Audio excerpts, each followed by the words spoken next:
Welcome to our three-part series of the parables. In this first part, we're going to answer the question, what is a parable?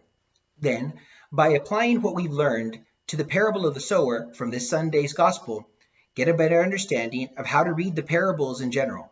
We'll be hearing from the parables of Jesus in Matthew chapter 13 for the next 3 upcoming Sundays. So I hope this is of help. Now we've got a lot to cover, so let's begin.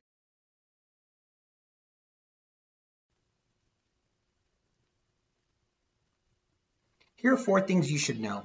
1. Their meaning is not always obvious. They often have a twist and should make you think. They make comparisons and not so much strict definitions, and they almost always lack an ending.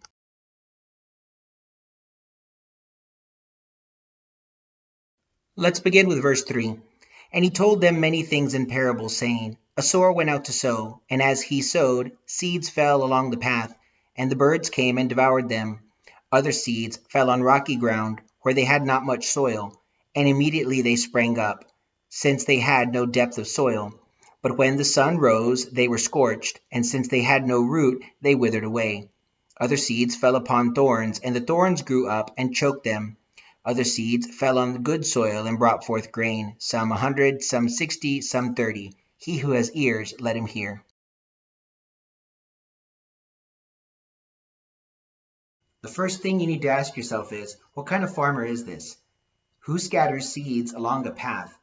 Who scatters them among thorns? Who scatters them among places where birds can eat them? This farmer is obviously not in line to win Farmer of the Year. Seed costs money, and if you're going to invest it into the ground, you do so hoping it'll return an investment. So this parable, obviously, its meaning is not about the perfect practices for farming.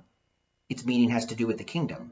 So we need to take a look at the twist to see exactly what Jesus was trying to get across.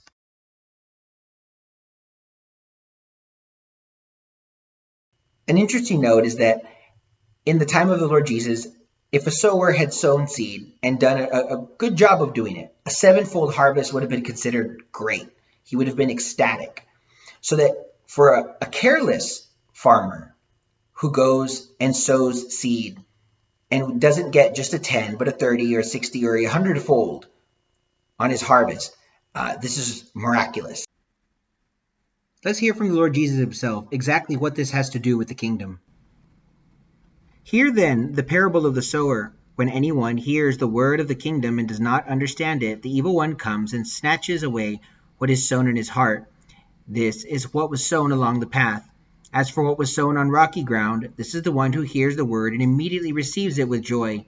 Yet he has no root in himself, but endures for a while, and when the tribulation or persecution arises on account of the word, immediately he falls away.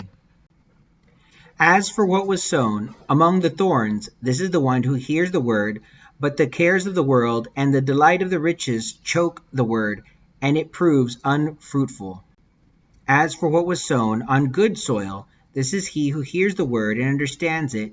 He indeed bears fruit and yields in one case 100, in another 60, and in another 30-fold.